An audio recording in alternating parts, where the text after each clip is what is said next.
Like, yeah, never. So frustrating. Also, like, use your shirt for the movie. What? So I tried to use it for shirt for the movie. Okay.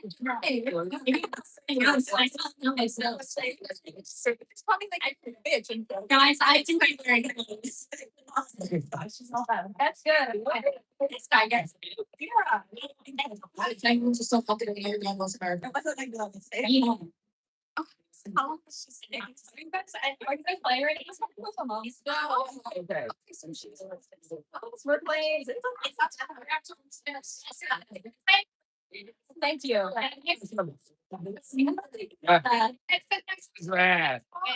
Oh, I can show you pictures after. we're gonna try and play. I'm speaking to you when you're proud, right? Oh, okay. No, I mean, do you understand? I don't tell what I was Right.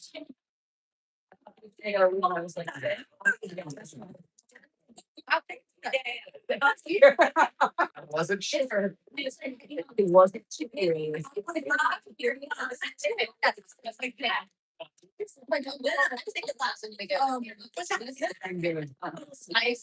my grandson.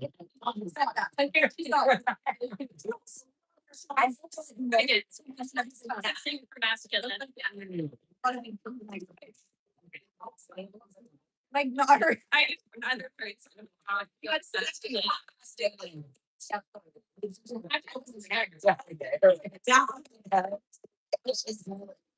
It's different.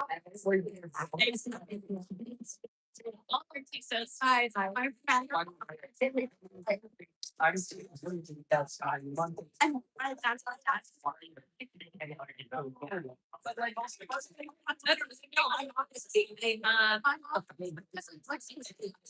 so she can go. I'm really like this afternoon. I will. I am. That was significant. Like, oh, why would I? Hello, fans at home. Yeah. I'm Madison. What's your character's name? Okay. Like, my uncle's fake. So you may say fine. So That's my job.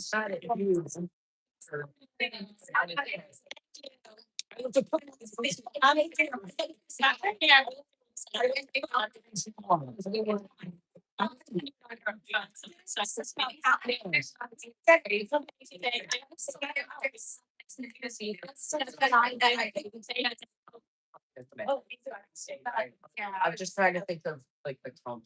It's nothing. I was excited. You got the cherry speaker. I did.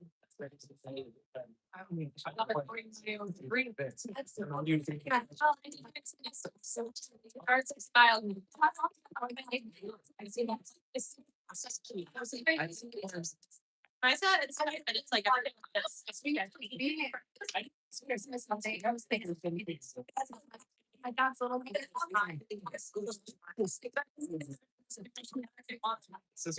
no, yeah, no, that's like French. You don't want to follow this, and you can have like the idea. That's actually that's the same. That's not done. You have to shoot up this. Everyone. You know, like when your friend was there, pleasure happens. My mom, and you like started also. Yeah, so I know this crazy palace. Really? Yeah, I You know that I got that's the guy that likes cereal. I said he wasn't coming in town. in battle.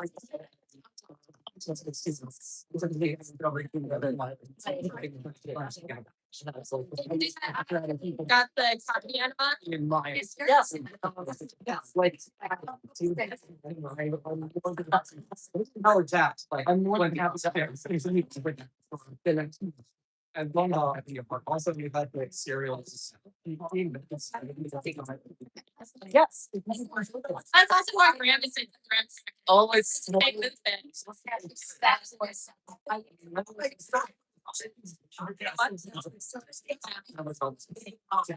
Now, I just think she was again. What if I look?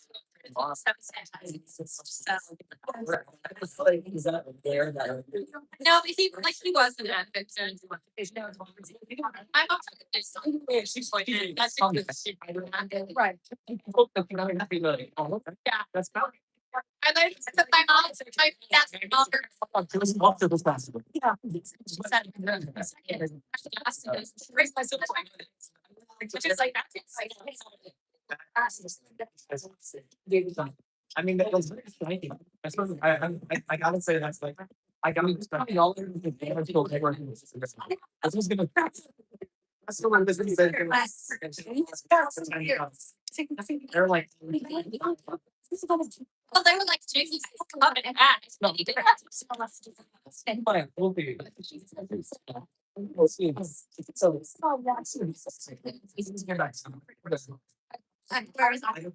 Yeah.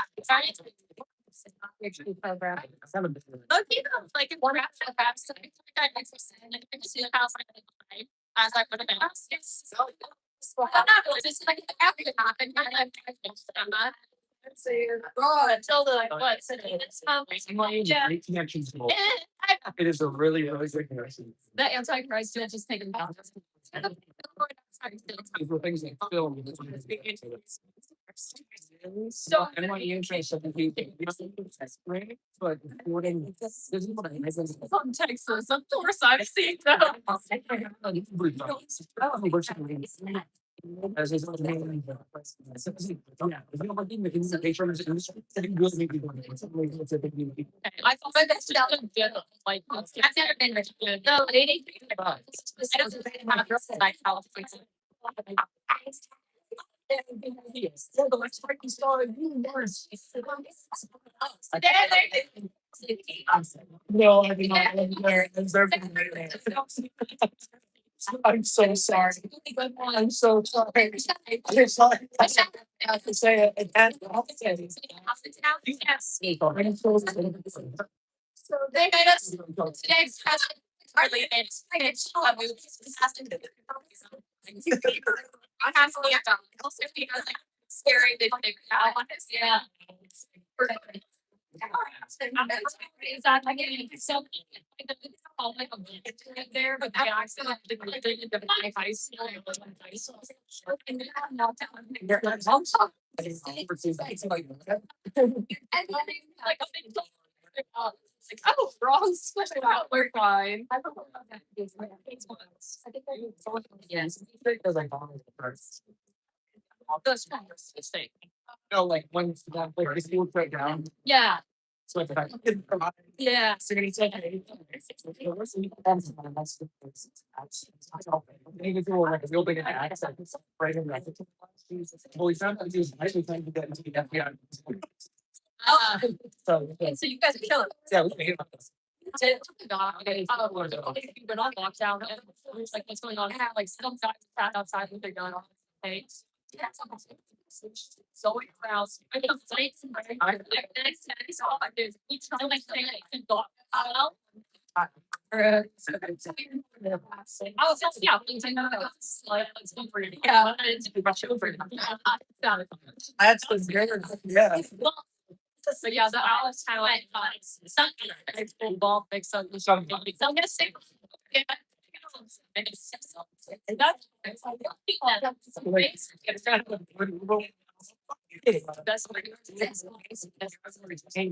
there's like you're so well like I am the one and a moment is trying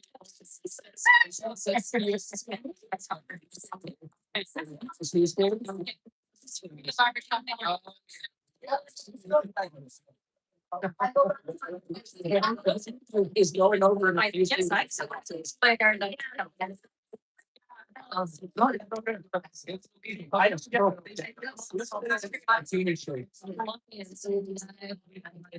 just don't know how that's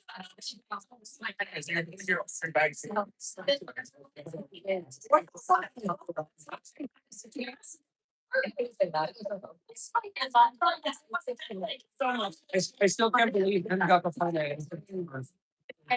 Oh, yeah. So get them next time. Okay.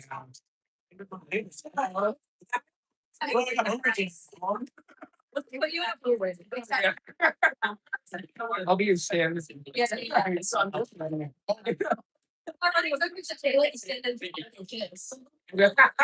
Taylor's like, I'll do it for you. And I was like, babe, it'll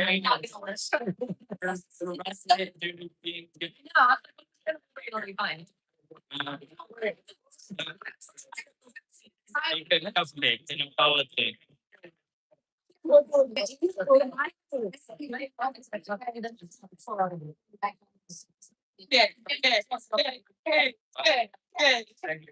Of course, thanks, Lachlan. That's Lachlan's birthday. It's your birthday. You did it. I just go right now. Let's make one of them. Here's Mary. I'll say happy birthday. My God, there's Erica. You know? How many people could I get? Now I get that, like, and I see.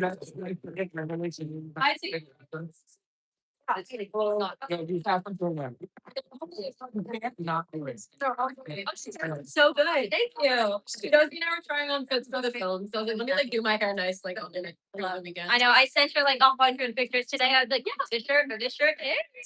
Or these shoes or these shoes. So just come over here. And I'll let you like play dress up. Oh, we'll wait for That's what they say. That is in fact what happened. Gloria, making very down. Yeah, I feel that. Yeah. Thanks.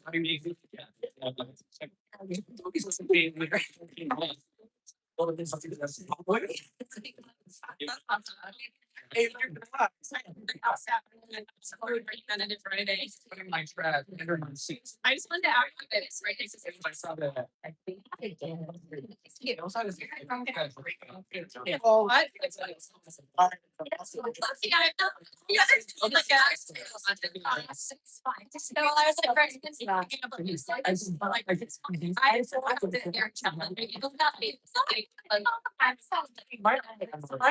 That's what I heard.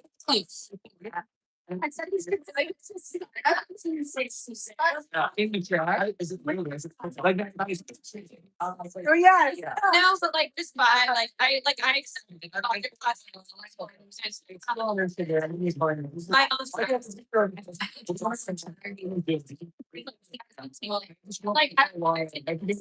Sort of. I said like I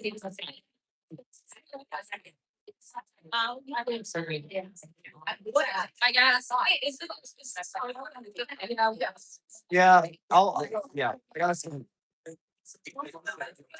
Yeah, actually, yeah,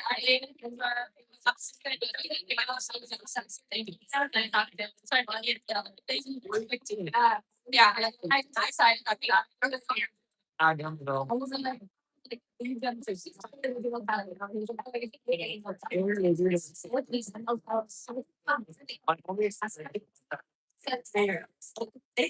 And I like anything like that scares me. That's like I'm already busted. It's explosive. Sounds great, Stella. No, Edmund's getting. No.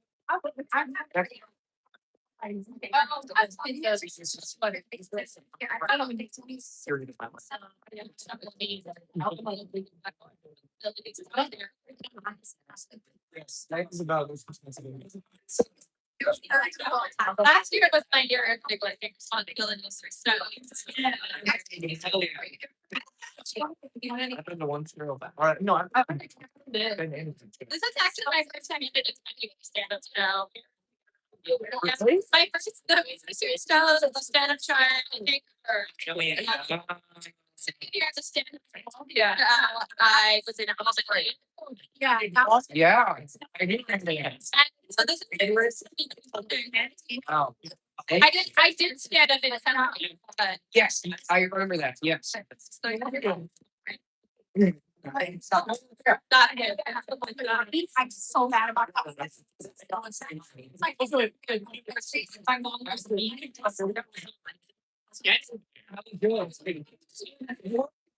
But that's like and will. Something fun.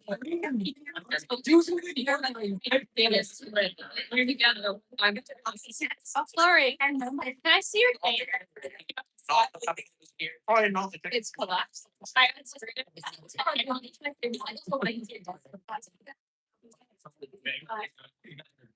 Oh, wait.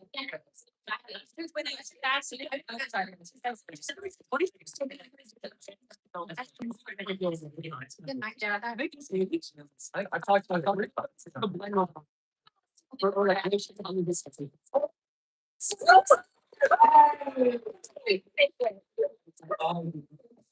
yeah, to anybody who could use that's confused, we're gonna have a stand-up comedy show starting in like now.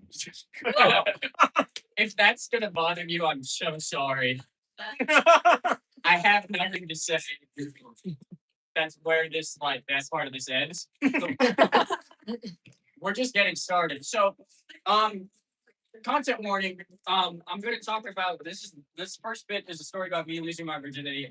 I didn't usually do content warnings. I'm just in a public space this time. Like I don't believe in them, but like now I kind of have to. But okay, so basically, this is freshman year. My roommate is gone for some reason. Like he's out for the weekend. And I'm talking to this girl on Hinge. And so it's like already like cheating, right? It's like a secret, you know? And so I meet with this Brazilian girl. She's visiting the United States on the holy shit. She's visiting.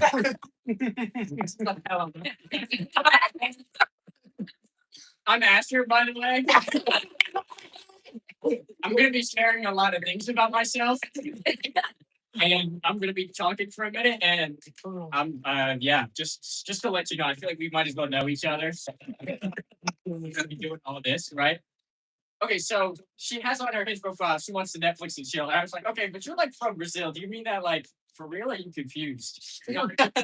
And she did. And so we're hanging out and we're like, okay, neither of us have had sex before. So this is like really weird. It's like super awkward. We're like, so what do you want to watch? And eventually we decided to watch Love is Blind. I didn't know anything about the show. All I knew was my sister likes the show. And so I was like, oh my God, I should tell my sister I watched this. And then I was like, oh wait, I can't tell my sister I watched this because she would know the only reason I'd ever watch this shit was to get laid. There's no other reason I'd be watching the show about lying to people in love or whatever that shit is.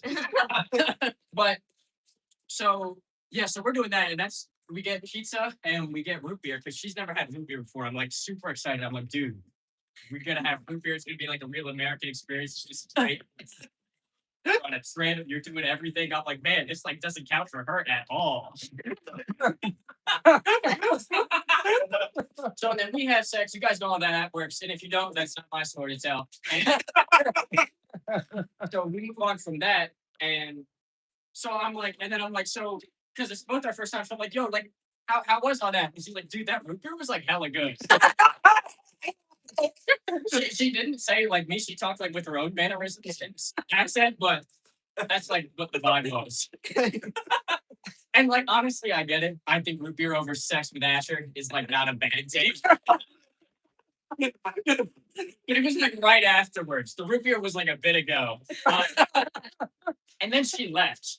And I don't even think my roommate found out about that shit. Because like he just wasn't there. That's how much this shit didn't count. You know what I mean? This is her ass story. But that might be a lame story, but I promise you, the next person coming up is very cool. Everybody put your hands together for the very funny Zachariah.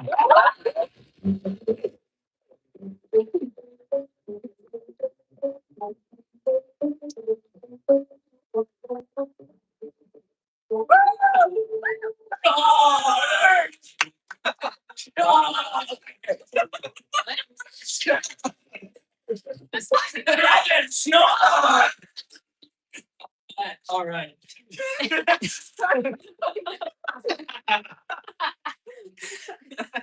So anyway, how many of you here had your partner ask you if they're the most important thing in your life? You know, I feel like that's something that partners sometimes ask. And you know, my girlfriend asked me that recently, and it really got me thinking, like, what are the important things in my life? You know, like, obviously it's important, but you know, what are the other things? And I was really thinking, I was like, you know, I think like the two most important things are baseball and my girlfriend. And that's baseball, my girlfriend.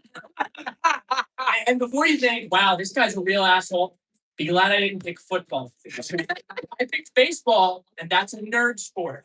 So that's okay. And the way I do it sure is nerdy. I'm in all those statistics. I score the games.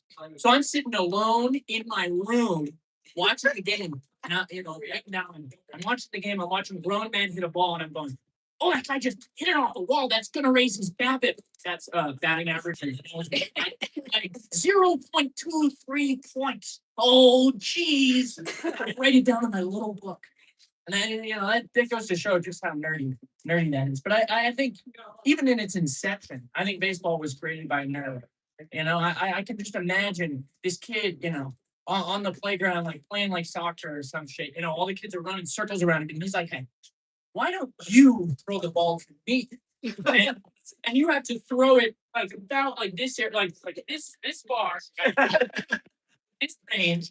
And I take a piece of wood and I just hit the shit. And then you have to go retrieve it. See, that's pretty genius. And then, of course, when the jock gets up to bat and hits it 400 feet, the nerd goes, well, that's a home run. So you have to go get it, actually. But baseball's really come a long way since that beautiful nerd invented it. Just this past season, they introduced the ABS system. So those who don't know, that's like robo umps in the sport of baseball. Pretty wild stuff. And I'm thinking, how long until we get AI umps? You know, that can go, you're not just out. You're reinventing what it means to be out for the baseball. You know, I really gets me thinking. And I mean, a few years ago, they had the pitch clock to try to make games more exciting, more quicker. But I think we really need to go back to the roots of baseball to really make it more exciting. How many of you here like beer? What? And how many of you are 1 for 21? Yeah, that's what I thought. Get him. Get him. But I'm joking. But everyone, I like beer. And, you know, the players used to drink beer while playing the sport of baseball. You used to get a beer if you made it to third base. I think that's pretty cool. I think that's something to be guy. And, you know, it wasn't just beer. You know, they started introducing all kinds of drugs. You know, in the 70s, they were doing LSD. In the 80s, they had Coke. And, you know, in the 2000s, they had steroids. Not as exciting for the players, but, you know, exciting for the fans. So, you know, we can't put that one. But, you know, I really think we need to bring drugs back to the beautiful sport of baseball. We want to, you know, really break out of this nerd culture, make it exciting again. And, you know, it really makes me think, like, you know, drugs in general are just, like, really important. So to go back to my list, I guess it's really drugs, baseball, my girlfriend. So, thank you, everybody. Ladies and gentlemen, keep it going for Zachariah. All right, guys, we've got another comedian, and then there's gonna be like a bunch more after that. Of course, we've got Graye. What's wonderful is what I feel when we're together. My dad used to be an alcoholic whore. But he's not anymore, which is good. Like, people contain multitudes, which I think is a really good thing, especially in dads. Like, dads, especially, like, forming an opinion on your father, it's not something that's possible, I think. They do something sweet, and then they follow it up with, like, an intricate arrangement of actions that has never been done before, will be done again in any circumstance, except probably, like, a really outdated psychiatry textbook. Like, for instance, my dad has done sweet things. One time there was a baby cat that kept coming to our back door, and a hawk kept flying over our backyard. So we slept outside with it, despite having an allergy to cats, like a little bitch. But my dad also once got so angry at our homeowners association that he went outside with an axe and chopped down the tree in front of our house. And the homeowner association obviously wasn't that happy about that because we're in a townhouse. And there are 24 townhouses. Now 23 of those with trees in front of them. And since that happened, my dad has been reached out to on 8 separate occasions, asking them if they can replant the tree. My dad's ignored them 8 times. But again, my dad does sweet things. He's watched every single Hallmark Christmas movie to come out in the last 5 years. Every single one. Right now on our DVR, in the month of April, there are 5 things. There is A Reason for the Season, The Christmas Secret, A Biltmore Christmas, My Christmas Holiday, and My Norwegian Christmas. And another thing about my dad, he had a flip phone until about 2017, which I didn't know that was possible, but I guess they make exceptions for undiagnosed autistic men that can't handle change. And so my mom wanted to get an iPhone, so she takes him to the AT&T store, and he's not having it because why would he? So he takes his flip phone and he slams it on the ground in the middle of the AT&T store, bursts into a million pieces. He picks up the phone, puts it back together, and hits some buttons on it. My mom's phone starts ringing. He turns to this poor, underpaid teenage AT&T worker and says, "Until you get me a phone that can do that, you will not have my business." And mom was now the sassy little Italian man that I had been raised to become. My mom had to get an iPhone a week later, but it still stands. I'm sure he was happy with himself. Also, when I was 14, I found out my dad went to college. On its own, that's not so crazy, except that my mom found out at the same time. I have a friend over, and my dad walks downstairs holding an Idaho State University sweatshirt. And this friend had never been over to my house before, and my dad's asking if I want to have the sweatshirt. My mom turns to him and says, "Where did you get that?" Which, looking back, is probably a pretty valid reaction. Your husband went to college. And they're obviously having a loud conversation about this. Erin White is getting a flavorful introduction to my family. And my mom now says in 26 years of marriage, she swears he never once mentioned the fact that he went to college. At all. Another thing to note, we are from New Jersey. He has only ever lived in New Jersey. How the fuck did he end up in Idaho? Some things will never. Again, dads can do, I guess, sweet things. A friend of mine in middle school came out as bisexual, and I asked my dad what his opinion was on that. I was just curious. Personal investment. And so I asked him, and he says, and I quote, "I mean, I get it. I like girls too." Out of all the things he could have said, I wasn't expecting that. But yeah, so I guess in the end, I don't really have any complaints about it.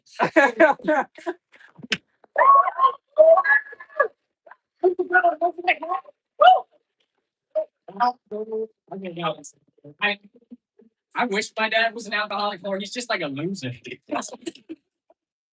Anyways, guys, our next comedian is Elias. Keep it going. Clap, clap, clap, clap, clap. Keep clapping. Oh, what's this? An Alexander Graham now. Oh, wait. Hello, you fine folks. My name is Elias Whittleworth, and I manage the buffing floor at the Lewis & Sons patented stopwatch factory. They keep denying. But tonight, we put on a show to rival that of P.T. Barnum. You'll laugh, you'll poop, you'll follow, you'll chuckle. Who's ready? Woo! Sorry, touching the type. I took a hansom cab over here, but let me tell you, you wouldn't have known it from the countenance of the driver.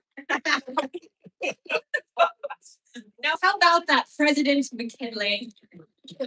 Victor seems like a noble gentleman. The economy is doing very well. You know, when my wife told me they were putting silver coins into circulation, I said, why, you daft woman, all coins are in circles. Oh, Kinley, he really is a cat's meow. I hope you know when you send the old James Garfield. My wife, she tells me they're trying to get the vote for women. Why, then I'll just vote for whoever takes the most comely tintype. I joke.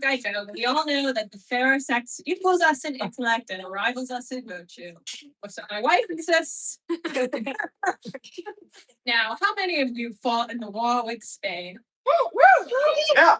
Now that was a just war. I've got a new neighbor. The chap's a Catholic. I should clarify, I have 14 new neighbors, and half the rapscallions are under the age of 10. Oh, the smell on Fridays, you'd think it was the Boston Docks next door. Chap can't even make a joke anymore. Tell me, did any of you bring a lady companion to the show tonight? Why, Scotty boy, without the chaperone?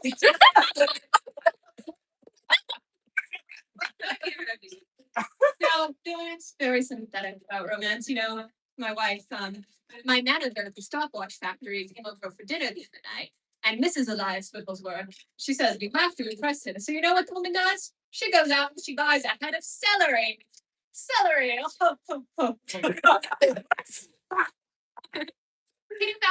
I mean, who am I? John D. Rockefeller? I mean, at the price of ice for the icebox, Frederick Tudor and his damn high prices can't even afford to keep the butter chilled anymore. Just sits out there absorbing the odors of all your Catholic neighbors.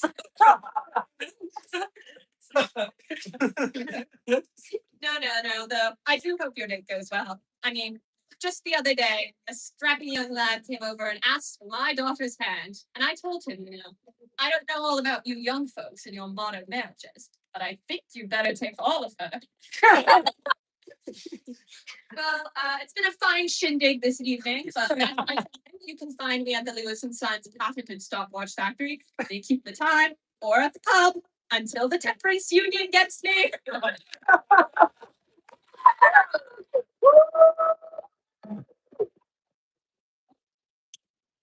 Keep it going for Elias, everybody. What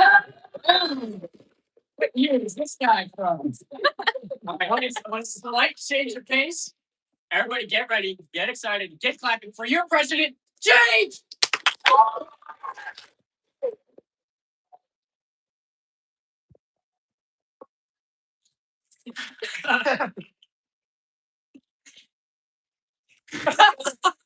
Hi, everybody. I'm Jake, and there's something wrong with my body.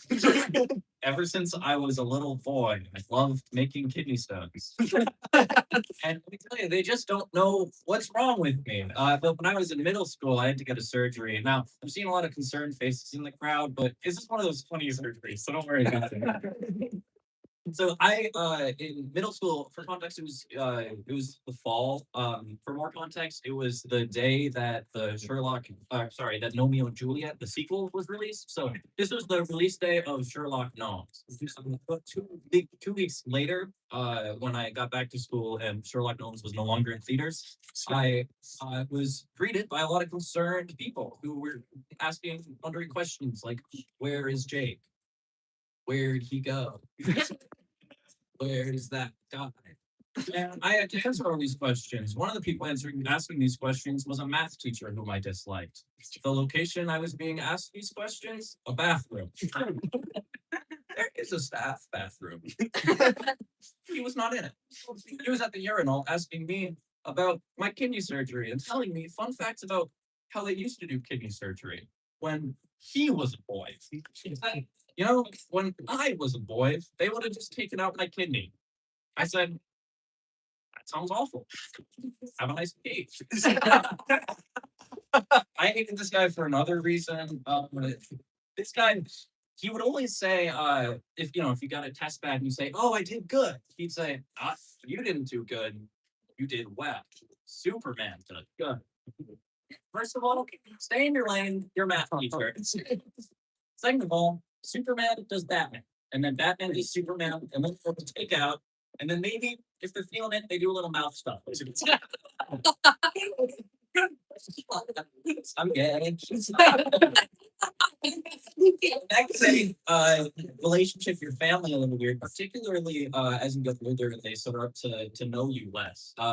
I was home last Thanksgiving, and I was watching the old boys throw the pigskin around with my pop. And my sister, I have two sisters, one's lesbian, one's normal. My normal sister, and she said, "Jake, I didn't know you know football. I didn't know I know football. I was a normal boy for 17 years before the COVID-19 vaccine." I'm joking. If you're someone who found out you were gay after 2020, I'm proud of you and you're German, but I'm one of the most people who knew before. So it must have been some earlier vaccine.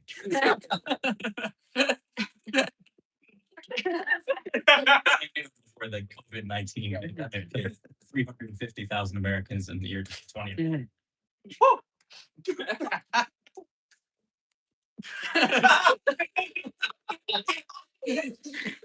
Sex spells with funny names. Really, this is actually an important issue to me. Because imagine it, right? When you go down to the gas station to buy sex pills, who do you see? Huh? Rhino. Rhino, big cat, snake, not all snake, scary cobra, gorilla, and that's it. That's the absolute extent of sex pill mascots. If we're judging by the whimsy and species biodiversity of animal mascots, the cereal industry has the sex pill industry beat by a long shot. It's not even close. We're being totally honest about it. Now, I read a lot of other material for this sketch, and by a lot of other material, I mean 15 puns on the names of cereal mascots that are also puns about sex. And the list was very long and it wasn't funny. So I'm not going to do that till also because like the room we're in. But I'm just going to leave you with my least favorite one. So here that is. Mount Cocula.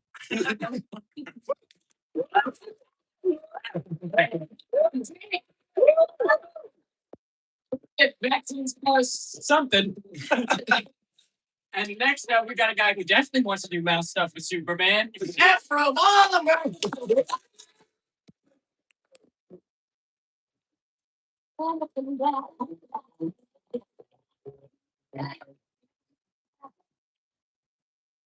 I was searching for my note for my stand-up and I found Jake Colangela's phone password. Anyway, how's everybody doing tonight? No! Fuck positivity. I'm doing a set on how much I hate a thing that some of you might love, which is driving. Woo! Woo! No. I can't drive. That's me getting angry and also me making the sound I think a car makes. No, but I don't like driving because I don't know how. I've tried to learn twice, though. I've tried to learn twice. I've gotten my permit twice in 2 different states. This place called the DMV, if we've heard of it. But some of us, might actually be having a bit of a miscommunication problem with the DMV. It's a big notorious subject of jokes. It's boring. The lines are long. But the biggest fucking joke is fun fact, 50% of states don't call it the DMV. They call it something else, kind of the same. 50%, not the most fun number for observational comedy, but really, people from DC, some of you from DC, Maryland, or Virginia are like, oh, did you get your permit in DC, Maryland, or Virginia? I did coincidentally, but that's not the point.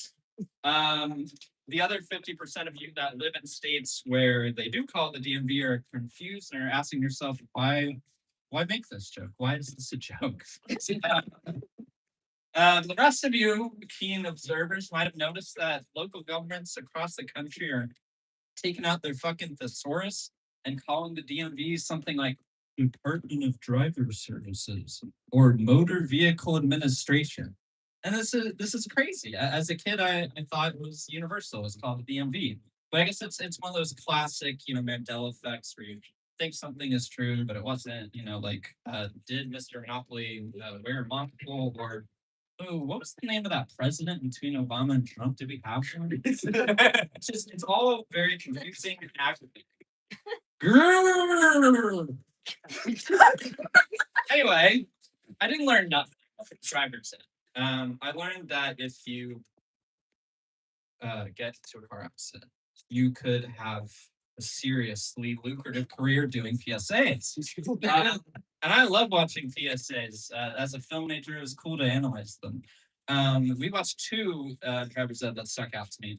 We saw this one where it was a guy texting and driving, and then as a result, he ran over a buggy that an Amish guy was steering. And I'm like, dude, that's disrespectful for two reasons. But in the driver's defense, maybe he didn't realize that the guy was Amish and he was trying to text him to get the fuck out of the way. Second one that I really liked was this one where a guy runs across the street, sees this wrecked Lamborghini, and the body sort of pinched under the steering wheel, the upper part like hanging out of the car. So very disturbing detail. And then to add to that, he added the detail, and I'm quoting directly here.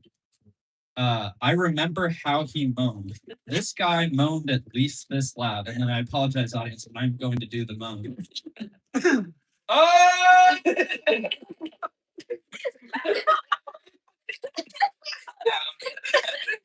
I have the sound guys in the booth play the original so you can see how great my impression is.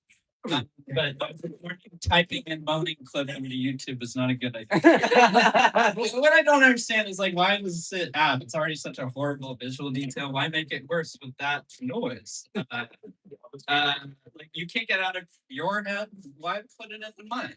I don't know. It's just like it's weird. The idea of like immortalizing like a terrible moment. I mean, it'd be like making a museum for 9/11.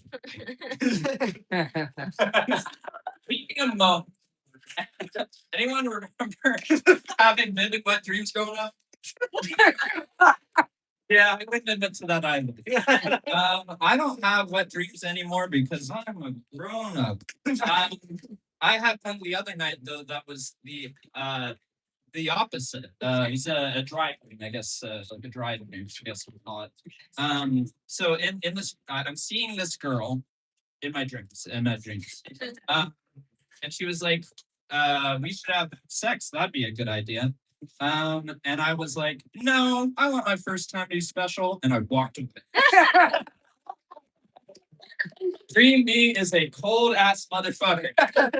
And, you know, I know what you're thinking. Wow, Ephram, you're such a feminist. Like, I don't want to take the words right out of your mouth, but you might be, you know, saying, Ephram, you're such a feminist. You wouldn't even objectify a woman on the astral plane. But I was leaving out a key detail. There was something else impacting my lack of follow through. In this dream, in the scenario of this dream, we are walking on a sidewalk together on a date, and then we see a line of people waiting for this ticketed event, which appears to be a car parked on the side, exclusively reserved for having sex. This is how I think of it in my brain. This is how I think of it happening. And so that, yeah, I wasn't into that. As much as losing your dream virginity in the backseat of a 2010 Chrysler PT Cruiser, it's already been christened by 10 other couples. As much as that sounds ideal, as previously established, I don't drive. Thank you very much.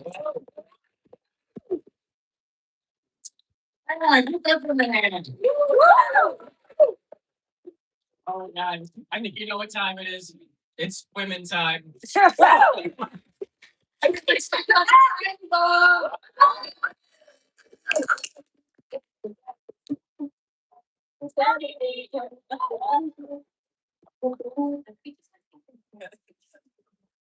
Sometimes I think about the fact that right now someone could have a wall of pictures of me in their bedroom. I would never know. I've been on a lot of public transit recently. I was traveling a lot for Easter break, and I had to go a lot of places. So I went on a train, then a train, and then in a car, and then in a car, and then on a train, then a train, and then a plane, and then a car, and then a car, and then a plane, and then a train. All in order, all three. And you know, being on public transit is definitely an experience. You have a lot of interesting experiences on wherever we go. And I recently had a new one during my travels. And I was thinking to myself, man, I've had a lot. just make a good stand-up set. So the first one was I was on my way to the grocery store because I take the train to go to the grocery store because I'm committed to Wegmans. It is my love. Because what else do you love other than a grocery store? So on my way there, and to get down there, you have to take the yellow train. So you take either the N, Q, R, or W. You can only take two of them there. I say all four because I cannot remember which two. Explaining to this story. So I get on either the NRQ or the RW. And I realize, oh, it's passing the one right before mine, which is supposed to stop at. Okay, I'll just get off at the one after mine. Skips mine and it skips the one after mine. So I'm like, well, fuck. So I'm now like, it's fine, I'll just transfer. And so to do the transfer at this new station I've never been to, you have to pay again, which I was not about to do. So of course I'm just gonna walk the turnstile. But thank goodness for New York's amazing new turnstiles. They have that little bump on the top of them, very sharp and sticks straight up. And usually it's not concerned.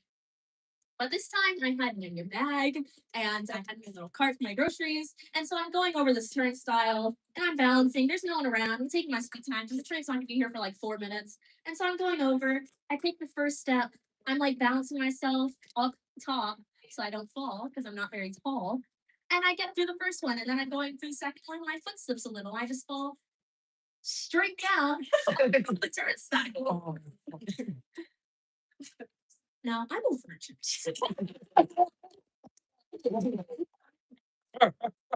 Not sure if I can still say that. The second incident that happened to me in public transit was I found off an escalator. That one's not that important. It was just kind of sad. And then the third one happened recently. It was actually 2 nights ago. I was coming back. Some people know this story. I was coming back from Easter break with my brothers. I just got off a plane. It was 9:43 p.m. and I was like, I just want to be home. I just got done with a long trip I've been planning for many months. And I was like, I'm ready. I had my suitcase in hand, my backpack in my back, and my Santa under my arm. And I was like, this is gonna be a great train ride. So I'm getting on the train, I'm one of the first people, and I get my suitcase into the car. And I'm like, this is going great. I get one of my feet into the car. This is going great. I bring my foot back slightly. Why? I don't know. They tell you to mind the gap. I did not. And thank goodness the gap was a perfectly Ava leg sized hole. So my foot goes straight down. And of course, since I walk like this, like an idiot, my foot goes straight. And I freak out. So I'm like, wait, let me turn my foot so I stop. But no, that just makes me skin the front of my leg. Of course. And so I'm like freaking out. So I'm like, wait, if I turn my leg again, it'll stop hurting. But thankfully, thank goodness, it's just the right size. My knee can now fit through. So now my entire thigh is inside of the area between the train and the platform. And I think the worst part about this was I was one of the first people getting on the train. So everyone was still behind me watching this happen. So the embarrassment hurt more than it, but it's fine. I got up. I was super nonchalant. Some lady behind me said, oh my God, are you all right? And I was like, oh, yeah, I'm good. Chilling. So I walk onto the train, nonchalant. And I sit down and I'm like, let me look out the window so that no one can.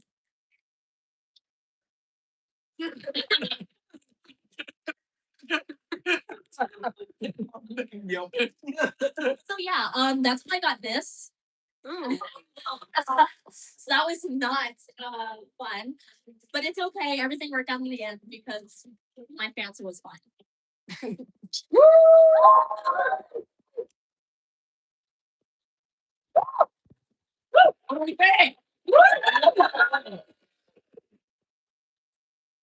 All right, guys. Our next performer, I'm very excited to see this. This is going to be a great set. Coming up to the stage, we have Theethawat Stand-Up.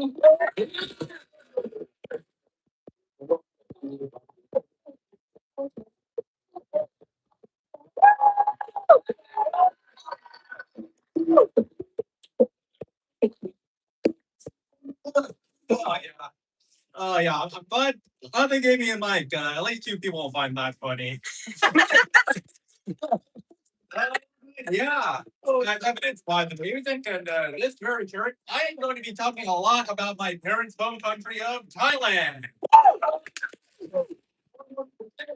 How they spell their words in English. And I have a lot to say about that. And there's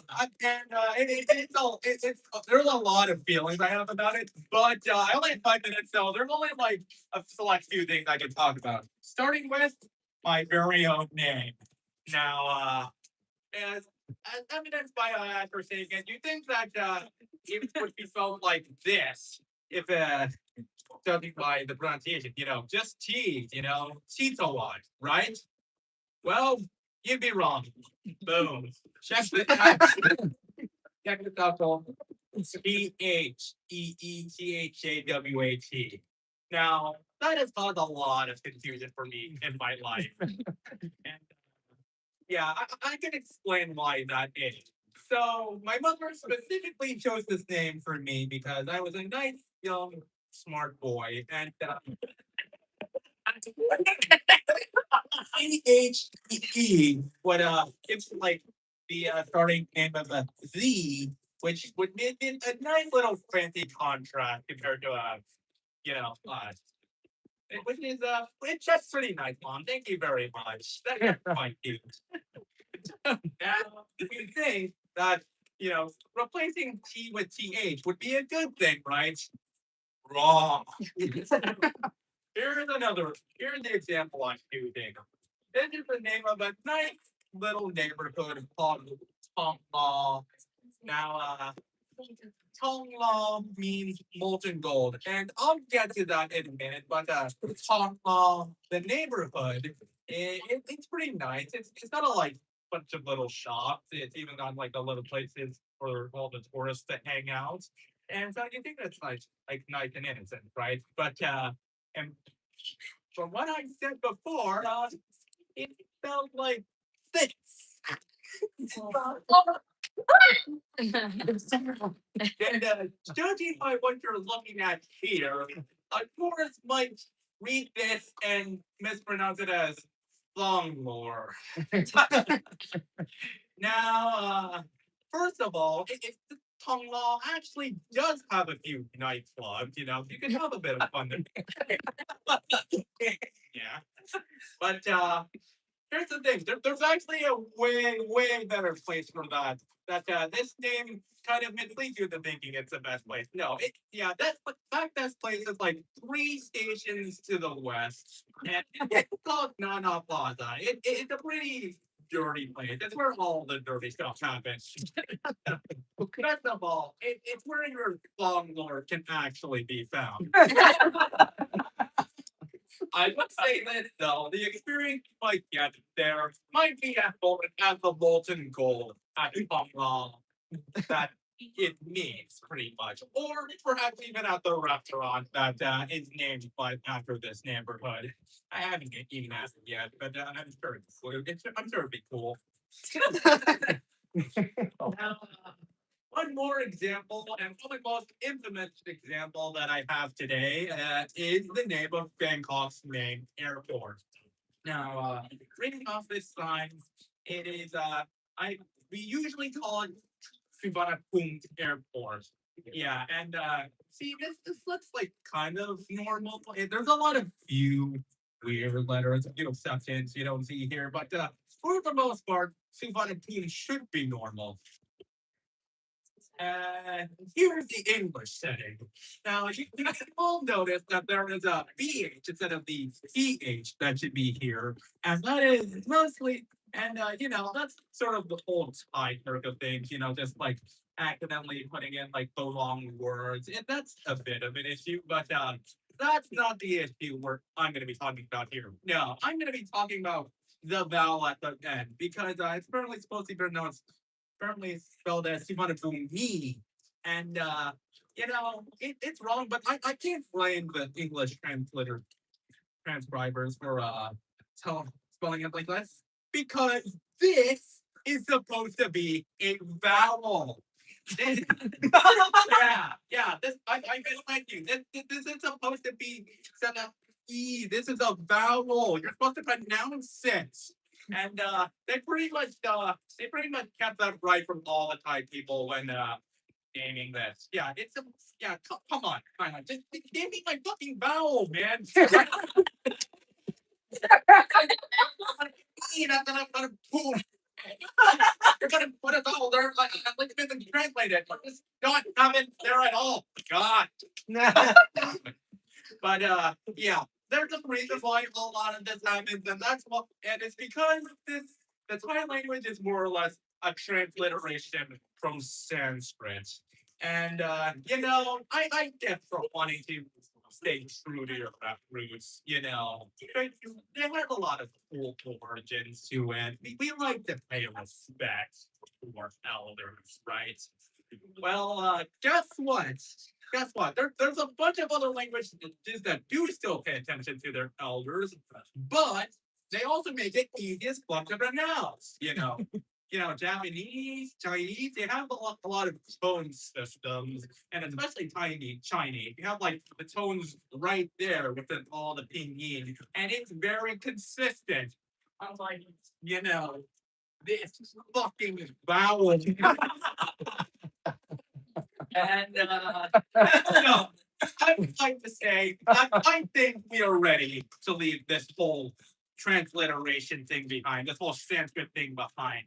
And I would like to say, do better. Consult people like me who actually know how to pronounce things and how to actually put them into English. And hopefully one day we'll end up having an easier language and make sure that none of this can happen again. None of these stupid ass inconveniences. That's my time, folks.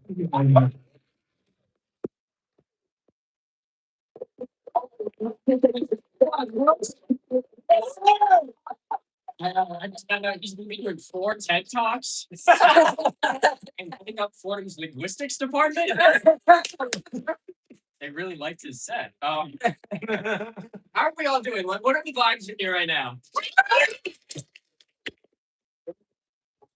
You guys seem good. Are you good at Saxby's? You having fun? Yeah, come on. Back trying to get work done. Anyways, just everybody look back at me. So I don't know all of you. I know a lot of you, but I don't know all of you. So some of your first or early impressions of me might have been that story from my virginity. Maybe you'll think that a guy that did a one night stand like that is a bad person. And honestly, if you think that, I don't really want to fuck with you because that's like a really low bar. I'm definitely no more shit than that. Second of all, I also feel like I'm just not like a great person. Like, I'm not the type of person, if I had like superpowers, I wouldn't save people for shit. Like, I wouldn't be taking those kind of risks. Like, if I was the Flash, I would never, I would help a little. Like, I would save like someone who's about to get hit by a car, but I'm not fighting the fucking like telekinetic gorilla. That's like 1 feet tall and can mind control. Shit, that is not my problem. Dude, I don't have the morals to deal with that. For me, great power comes with like a little bit of responsibility. Like if I had super speed, I would just use it to be really good at Uber Eats. Fuckers will get their food so damn fast. I get 5 stars every time. Yes, sir. Yeah. The next bit is about how I also wouldn't. I feel like I would stop a mugging maybe. Like if someone grabs someone's purse, but I'm not fighting reverse Asher. That's way too goddamn personal. That's way above my pay grade or my like moral fiber, really. Like, so like reverse Asher, probably pretty cool. He's just like a really calm, mentally sound guy who dresses well. Okay. We're getting like about halfway through the show. We've got a lot more comedians, and by a lot I mean like half of what you saw that you can guess. Next up, we've got the very funny. I'm trying to find them to see if they're locked in even remotely. Julia Diamond.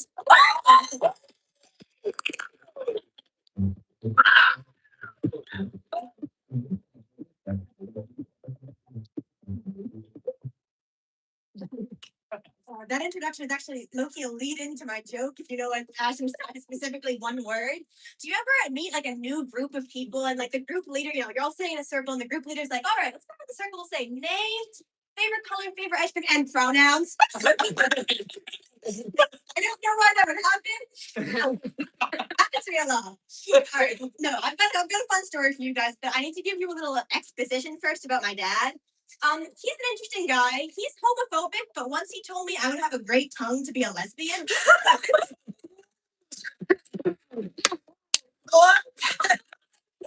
Okay. One time he was walking around shirtless in my neighborhood holding a machete, and then like he was like chopping down people's bushes, and then he went into our backyard and he was shirtless in our backyard with a machete, and the cops got called. So the cops came to our house and they knocked on the front door, and my mom went to the door and she opens the door and the cops are like, ma'am, there's a shirtless man with a machete in your backyard. And she goes, oh, that's my husband. But not anymore.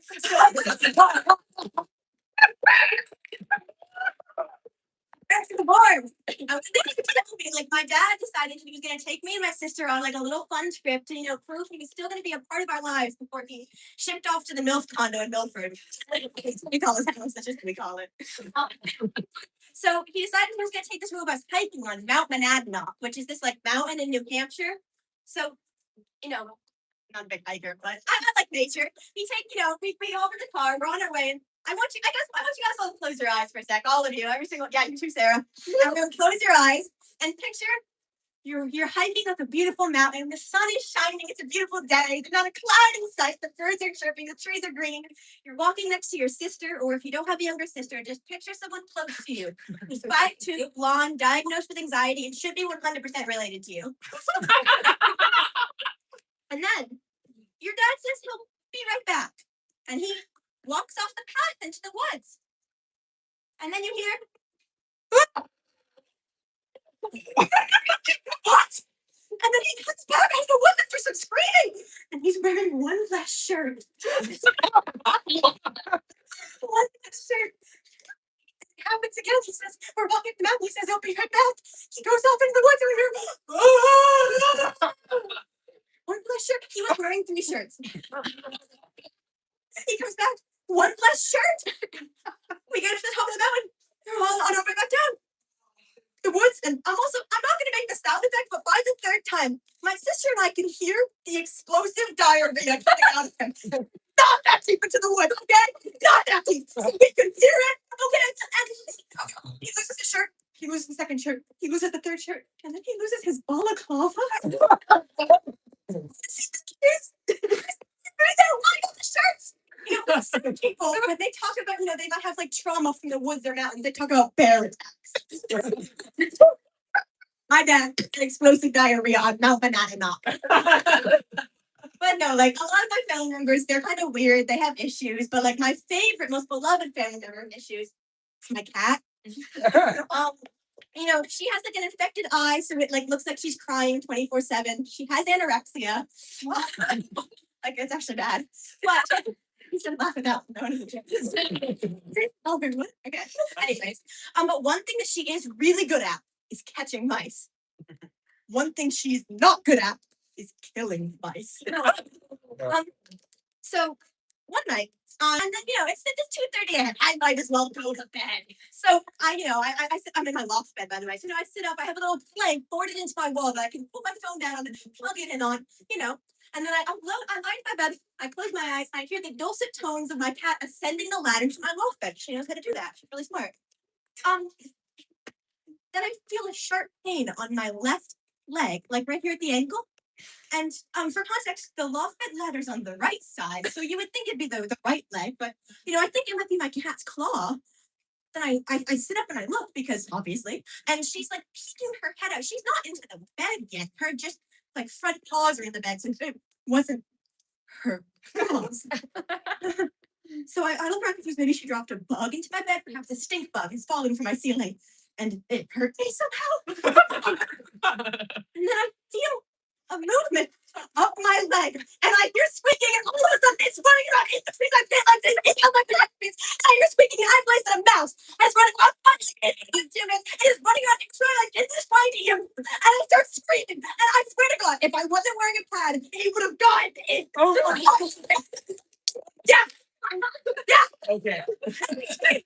Untie my gym pants, I ripped them off, and I throw all the blankets off my bed. And I'm screaming, and I gently nudged my cat off the loft bed ladder. And I'm like, push tears at this point, like I'm bleeding, not from the period of that too, but also from the mouse. This mouse, it's not a good place. What? People, like I'm like, oh my god, food problem. That's my cat saying, she brought his eyes nose into my bed, she didn't kill it, can you get it for me? I got you. And, I gotta go shower, like to get the mouse off me so I don't get rabies. I didn't get rabies. We're all good. Don't worry. Yeah. I walked back into the room and I'm like, did you get the mouse? And she goes, no, I couldn't find it. So I climbed back into my bed to take off the sheets and change them because there's mouse on the sheets. I want new sheets before I go to bed. And I lift up my pillow. And there he is looking at me. But no, we got the mouse and it was fine. This has only happened to me once. But I just think about a lot of times people say I love being a woman. But no one ever really says that they love having their period.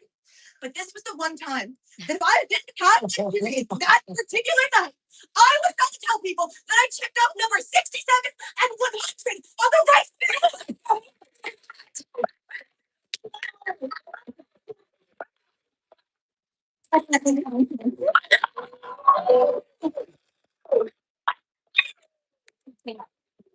Yeah. Oh my god. If your cat wasn't anorexic, it might have caught the mouse. Oh. Ladies and gentlemen, we're keeping it moving. We're going real quick. Everybody clap now for Will Butler.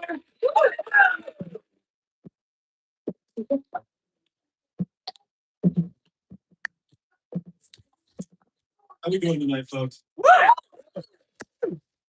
So, I took the bus home for Easter break recently. Got there to the station just before the bus left, which is fine because if you get there just before the bus leaves, when you get on, you get to watch the light leave the eyes of the person who thought they were going to get to sit alone. But I got to the bus station, and everyone there is still in line, and that's so weird because normally that happens when the bus is running late. But I can walk to the end of the line. In the garage is the bus. So what's going on? Well, turns out there's actually a secret second reason why a bus might leave late.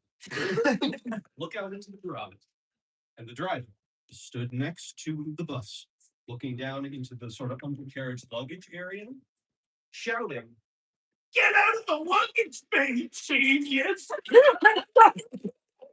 So it turns out my $25 Peter Pan bus had an attempted stowaway on it. The driver also seemed pretty proud of his one-liner because he kept repeating it over and over again for everyone who was in line. He yelled it a bunch of times, the exact same. But I was the only one in the entire line who laughed even a little bit. Everyone else was just standing there with their luggage, just dead-eyed, staring at it, which I didn't get because that situation is objectively funny. Okay, like unless somebody trying to not only stow away on your Peter Pan bus, but that person also getting caught and then repeatedly lectured with "Get out of the luggage bay, genius!" It's a regular occurrence for you. That should be at least an accident. I don't know. I didn't hear him start yelling, so for all I know, this could have been minute 10 of this drive before he was stuck in the bus. Anyway. People don't laugh as much in public anymore. Well, I was standing in line just looking around and nobody was doing anything. But I was there. I was staring at these weird things that keep us in line. They're like whole things, flips and the ribbons. They're called stanchions, found out recently. And I believe that these objects have a profound effect on the human psyche. I see them and we just hop right into line. We don't even think about it. We can't help ourselves. It's like a Venus flytrap, but for people. An Earth human trap. I wonder if when they were first invented, like, do you think people got it right away? It was like a moment, like a day or two, where everybody was just kind of like, "This is inconvenient." Like, there also must have been a period after that where all the adults had gotten it, but the children were not beholden to the laws of man because they're like small and shit. So I can only imagine the expression of a mother watching her little bastard son take off into the ribbons and straight headfirst into a steel pole. Because that's what kids did before they were iPads. According to my dad, who flunked out of college and then became a Marine. Anyway, so after relaying all of this critical information to the guy in front of me on the line, we eventually get onto the bus, sit down, and there for a second, and all of a sudden, this pretty girl comes and sits next to me. Now, I'm a pretty nonchalant guy, but oh my, I got a little flustered. It happens, okay? It happens. And there's this little part of my brain way in the back that's like, dude, you should say something. And then the other 99% of my brain is like, do not say anything. You both have AirPods in and are engaged in different conversations on your phone. I repeat, do not say anything. So I decided to compromise. Put my phone down for a little bit, take my earbuds out, just decide to be present. Got the window a little bit, trying to see some people around me. I say I tried to be present. What actually happened was I put my phone down, and after about 5 seconds, I immediately fell asleep for 6 minutes. Like, not even against the window, just directly from the free ball. Not a good look. Also, 6 minutes, an embarrassing amount of time to be asleep. Because it's not quite like, oh, I just dozed off for a little bit. And it's also not like, oh, I have to take a full nap. Instead, it is my brain has mutinied against me and turned my body up for 6 minutes. Where am I? Anyway, I relayed that story to my friend later, and he said, nobody's nerfed. And I thought that was kind of funny. I learned an important lesson that day. Sometimes you're caught up in your own head, all this emotional baggage, feel like you're surrounded by all these impassable barriers. Sometimes you just gotta embrace your inner child. Unflip that ribbon. As I say to myself every morning in the mirror now, get out of the luggage bay, genius.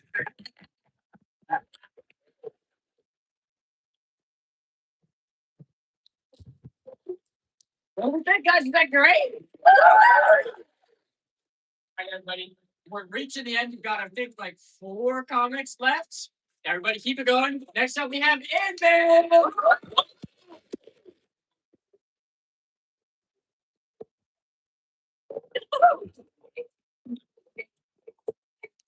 How we all doing? I love how most of you are white. This makes it so much better. So, how many of you guys are from the Midwest? Yeah. That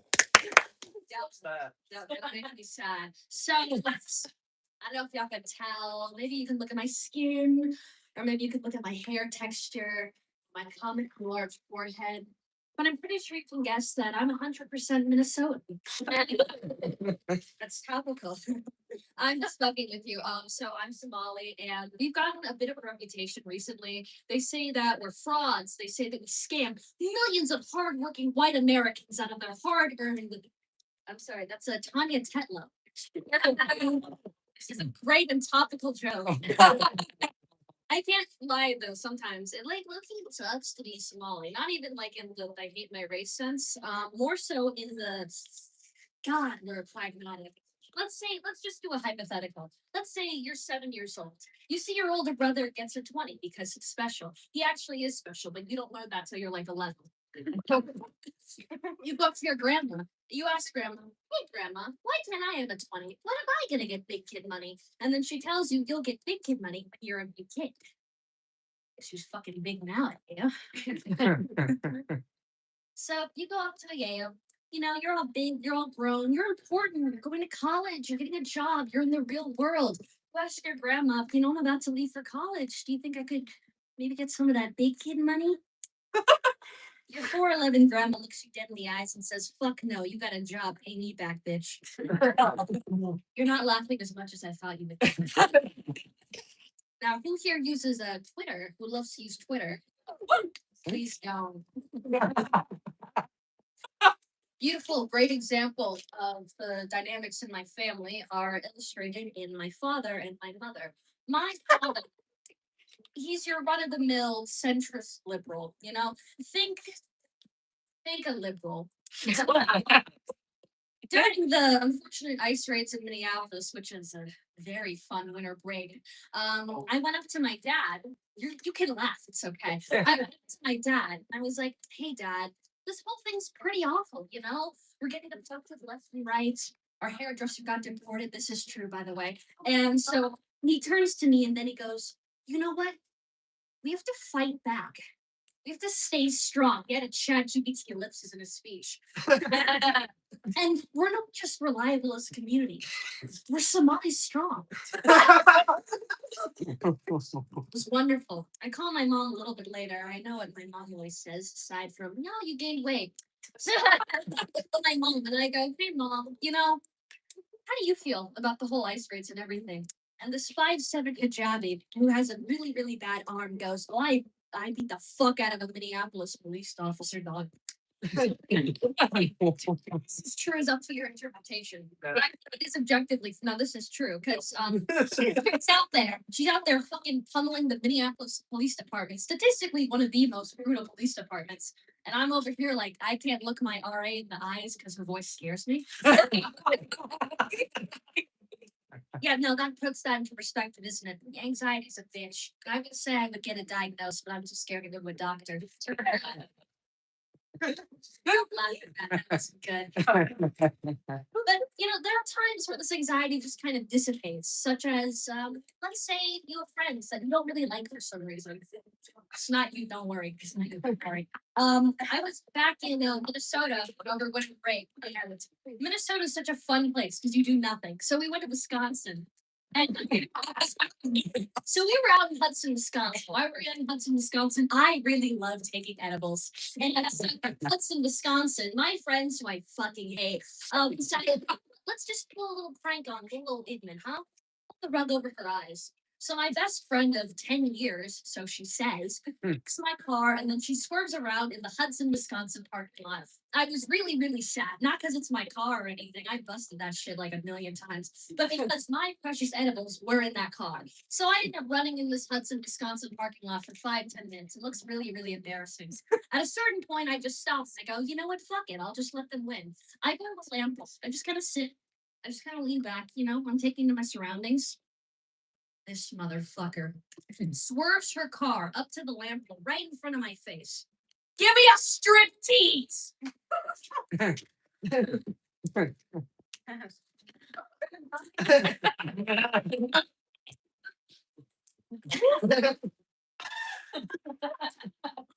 was really bad. I don't know if you knew that. It's getting into me, you know, and I was like feeling myself. I was just kind of like full stop moves like that. All of a sudden, I see something out in the distance. It's a red car. That probably means nothing. I couldn't do that.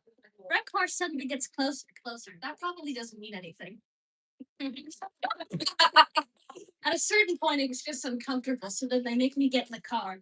We realized he was filming us later. Statistically speaking, there's definitely something of me out in Hudson, Wisconsin parking lot doing an egregiously bad strip tease. But in the end, what was the moral? There was no moral. I enjoyed that night getting high this year.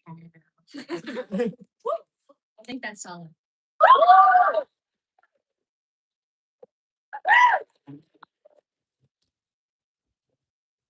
All right, guys. Next up, we've got a very funny, very great comedian. Everybody, welcome to the stage, Mara.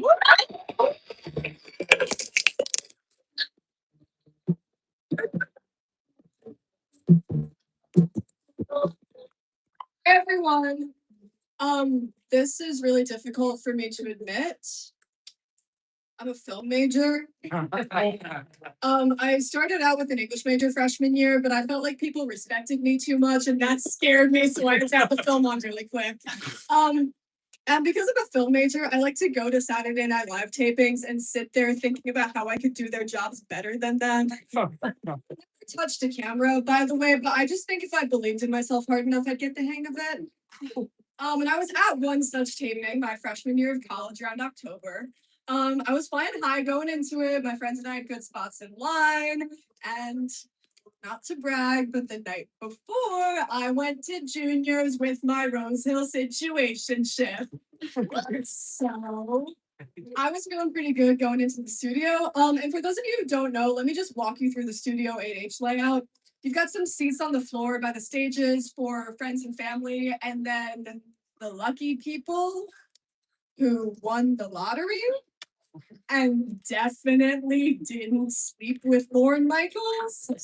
And even if they happened to sleep with Lorne Michaels a little bit, it had nothing to do with seating arrangements and everything to do with his raw 81-year-old Canadian sex appeal. And then there's a balcony. So my friends and I get sent to the back of the balcony on these sad little backless benches up against a window. I don't really care. It's free. And we're sitting there. And about 30 minutes in, I feel my phone fall out of my back pocket.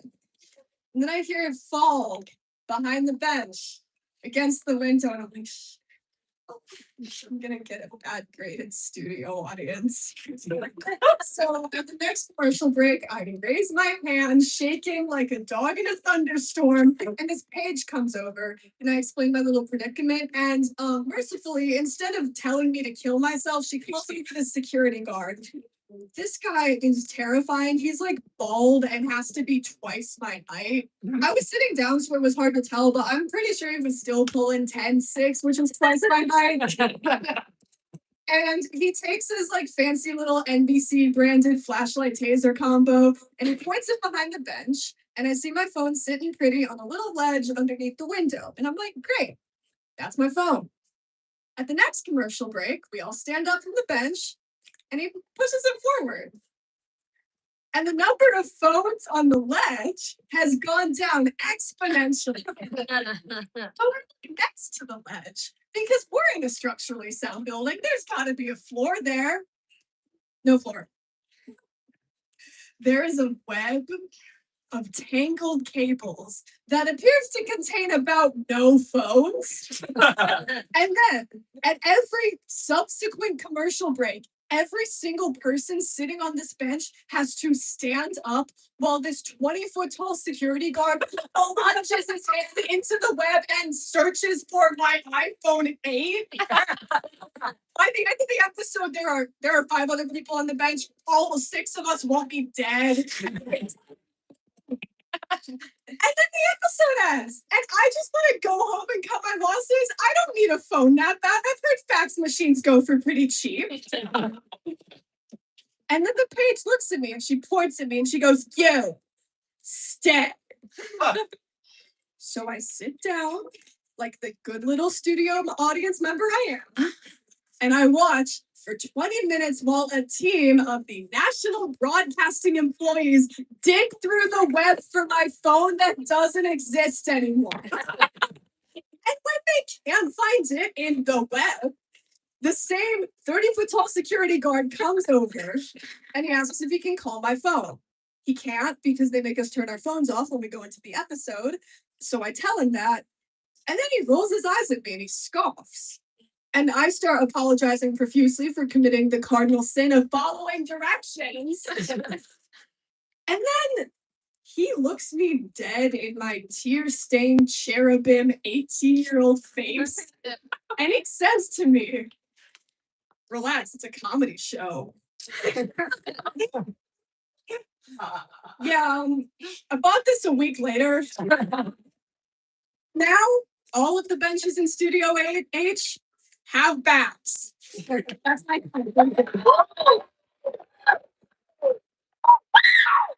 Yeah. That's awesome. Hi guys. This next comedian, you know him, you love him. You know him as Taylor Cartago from Anything Can Be a Podcast with Taylor Cartago. This is Taylor Cartago.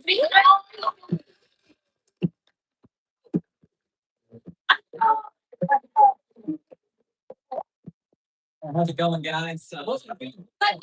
Yeah, they tell you write what you know, but I don't know a lot, so I just gonna say random shit up here for a little bit. Let's see here. Impressions? Hear like impressions? Yeah. Oh, yeah. Okay, I heard a couple. Here's my impression, you guys. Okay. Here's my impression of Michael Jackson stubbing his toe. Michael Jackson stubbing his toe.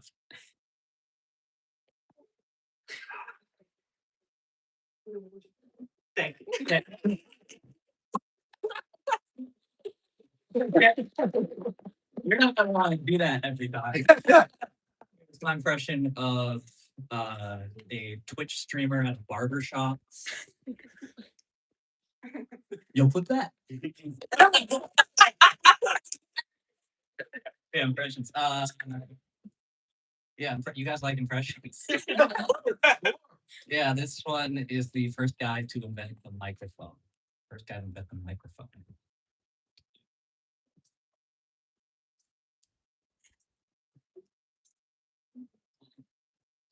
Yo, is this thing on? Holy shit.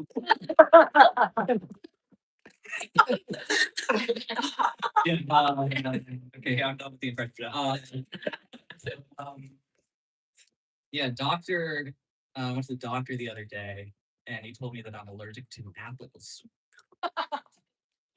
Yeah, all right, nice fucking try. It's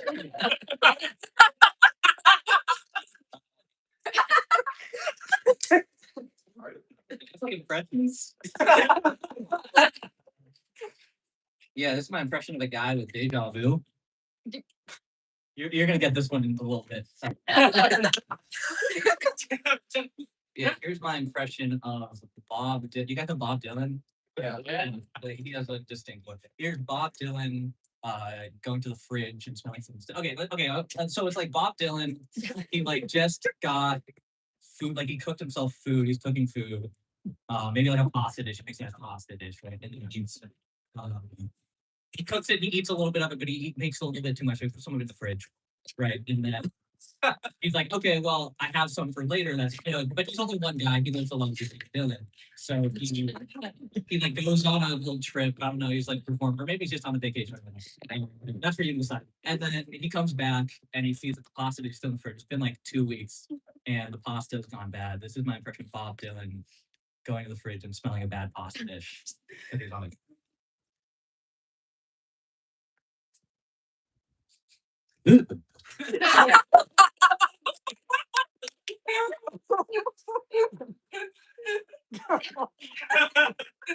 I took a philosophy class the other day. And I really gotta speak my mind about this fucking Descartes guy. I just think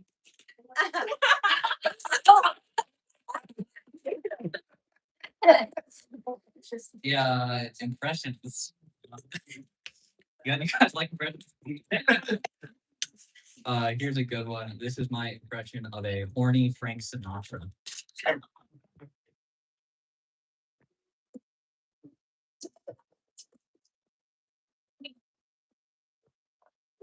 Start spreading. Yeah. This one here is the Proclaimers, a little lesser known. It's the Proclaimers. If you ask them what time they brush their teeth in the morning,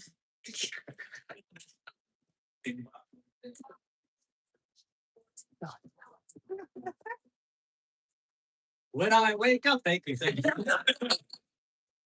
And this one here, sorry, I hope you guys like impressions. This one here is my impression of Billy Joel.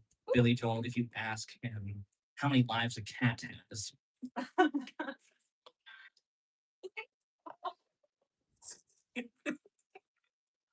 Oh.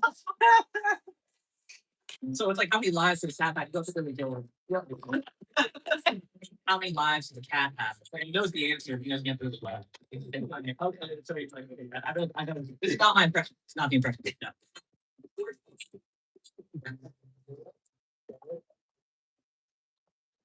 Take a second. Like 7 o'clock.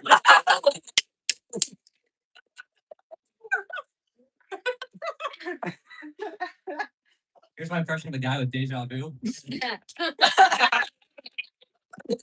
Some of you guys got that one. Oh yeah, I need the mic again for this. This one here is my impression of Dick Van Dyke, the guy from Mary Poppins. He's the chimney sweep guy, Dick Van Dyke. If he were doing improv comedy, Dick Van Dyke would comedy. All right, and one word suggestion. This is where you give him a suggestion. Him being Pumpkin. Shark. I had pumpkin. All right.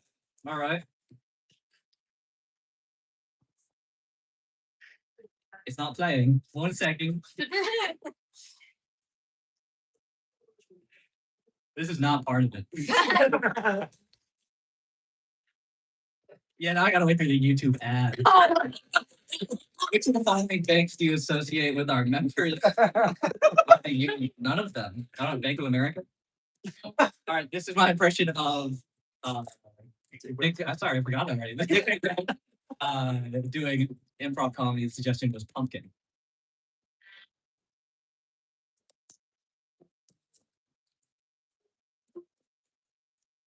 Chim chimney, chim chimney, chim chim chim pumpkin. No, I lost it.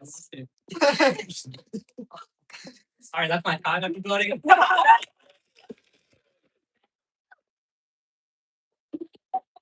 Ladies and gentlemen. Friends.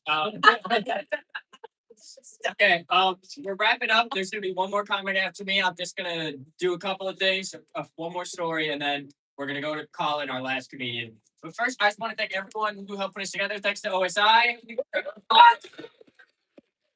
Thanks to Saxby's. Yeah. Thanks to every comedian and audience member as well. Okay, so I feel like I've talked. You guys have seen me a lot, and I don't know. This story's not like related in any other way to the other ones, but it'll make you think of me differently again. Maybe. Not saying better or worse, just different. So I'm leaving Fordham to get food, and I'm walking past the ball cart, and I've got headphones in. I'm walking fast. I'm like in slides and shorts. It's like 30 degrees. I look like a fool. I'm walking fast. I'm pissed off. Like I'm not ready for it. And some guy like taps me on the shoulder, and he's like, "Hey, man," and I'm like, "What?" And then I realized he's got like a table with him, and I was like, "Oh fuck, this is like for like some big."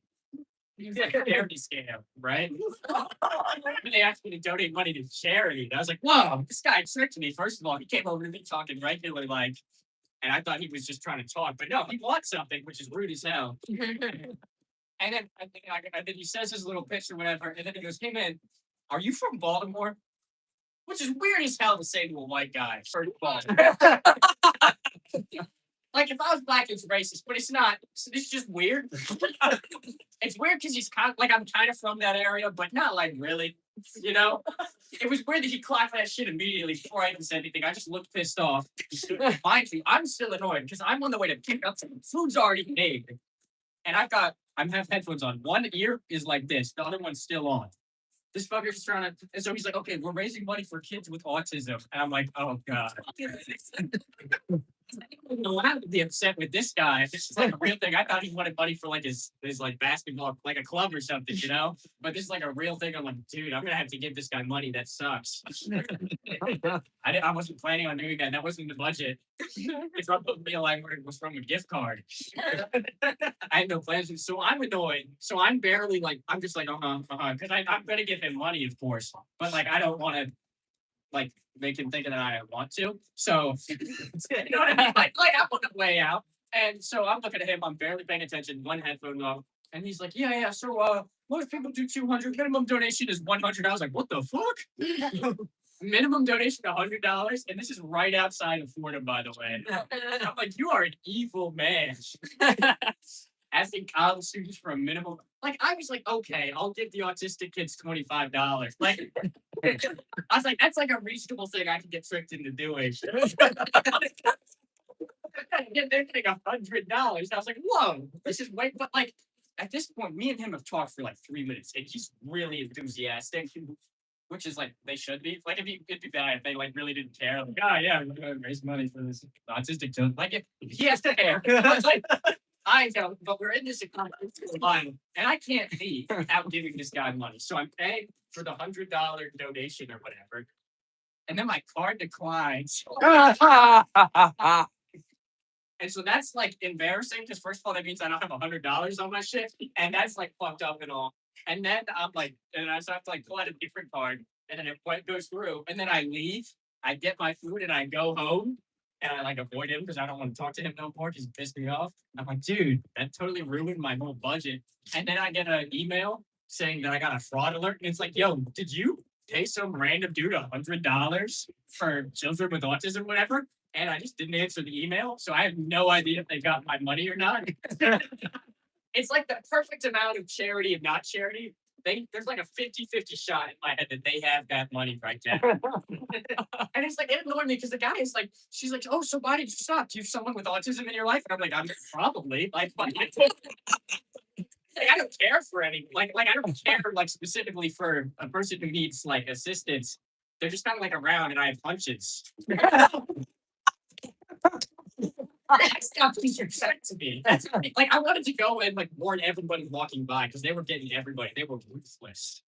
And yeah, so maybe they have the money, maybe they don't. That's really the whole takeaway there. There's no like end to that story. I'm just I'm gonna try and write it off on my taxes. All right, guys. This is the last comedian of the night. He's gonna close us out. He's gonna do a great job. Everybody, clap for all the comedians you've seen. Clap for Colin now coming to the stage right now.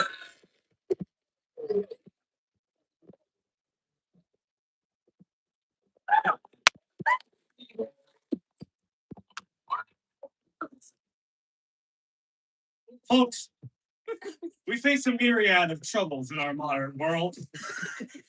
Another war of choice in the Middle East, rising gas prices, increasingly unaffordable housing, poverty, famine, the elite cabal of pedophiles deeply entrenched in our government. That one's scary. That's scary.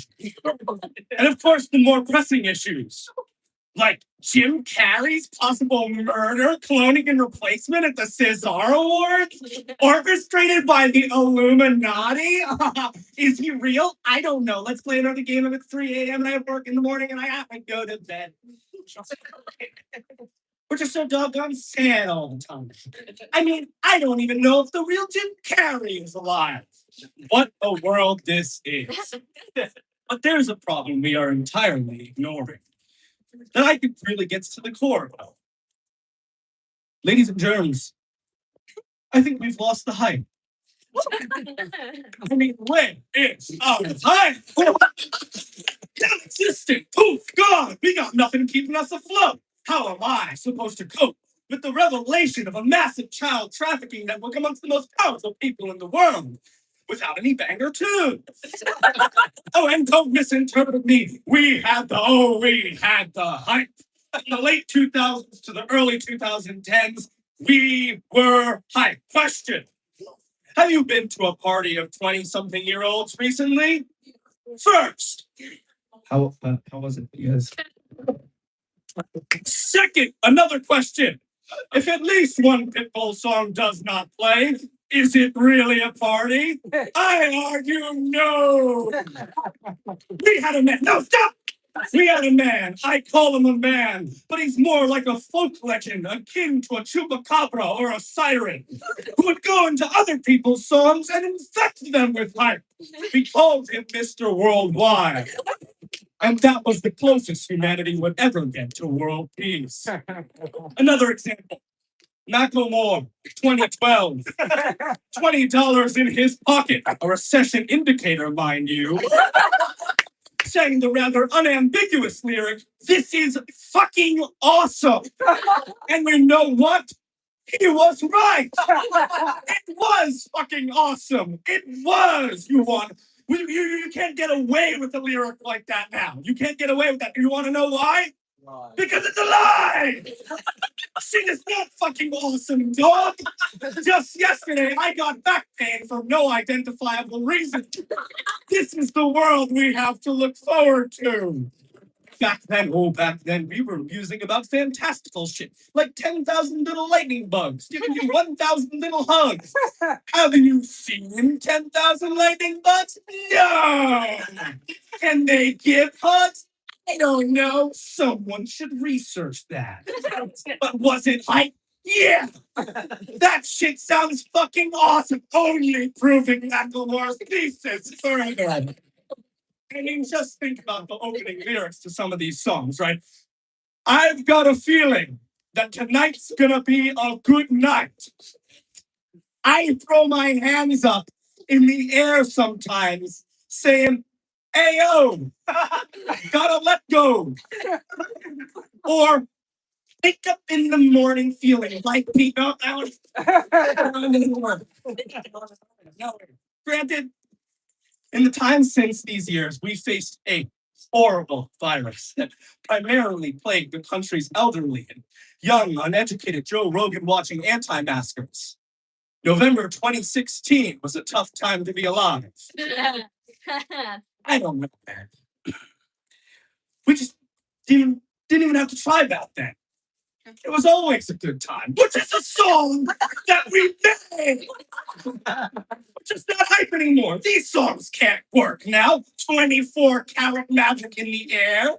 The air made of a golden magic compound. Preposterous. You can't say that now. All that's in the air is tear gas and the remnants of a global pandemic. Girl on fire. Everything's on fire. Get in line.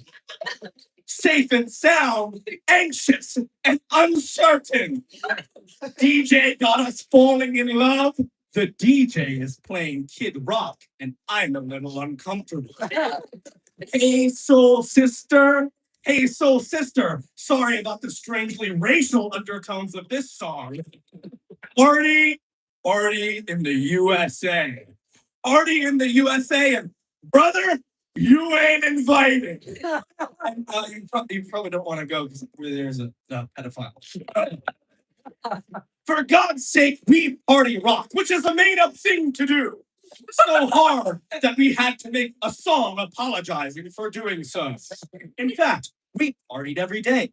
Monday, Tuesday, Wednesday, Thursday, Friday, Saturday, they say that one twice, Sunday, Monday, Tuesday, Wednesday, Thursday, next Friday, do it all again. Saturday night, we in the spot in the immortal worlds of Bruno Mars. Don't believe me, just watch. Because it's not about the color of your skin or who you love. It's certainly not about the money. We just gotta get it started in here. Don't worry about the original version of that song.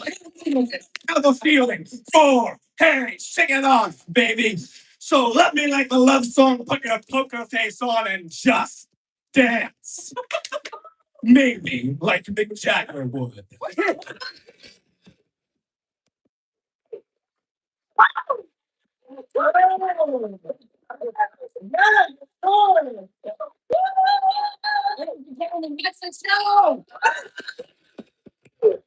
You got it for everybody who's seen. I can put it in and get home safe. Okay, thank you. Get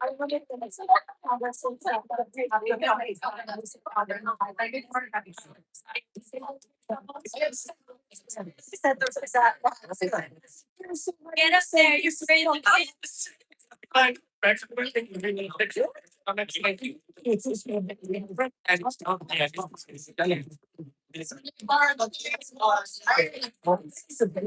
Fuck up.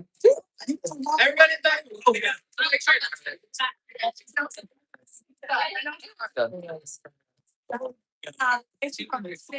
That's all I say. Also the fucking dad.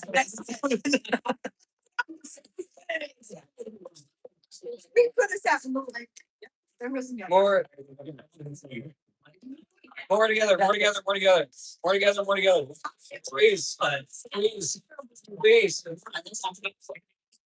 I'm glad you're not in it. Wes, you're not in it. Get in. I'm not in it. You know. Okay, there you go. Cheese. Now a silly one. Everyone say party in the USA. There you go. Because I don't say hey. All right.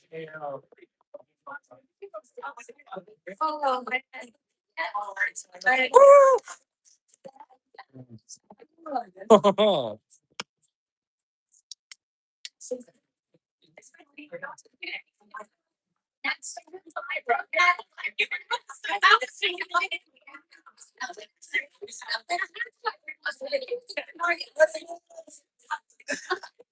You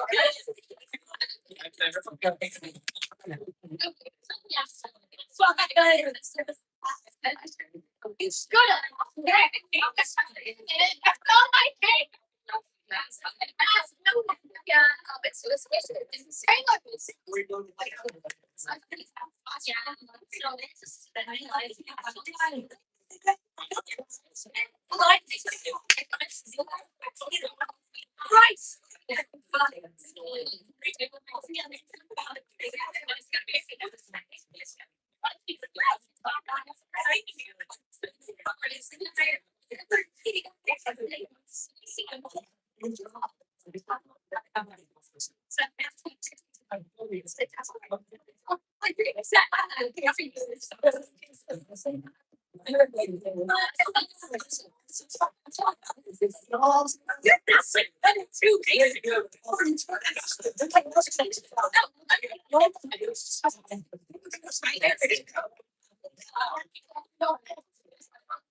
And well,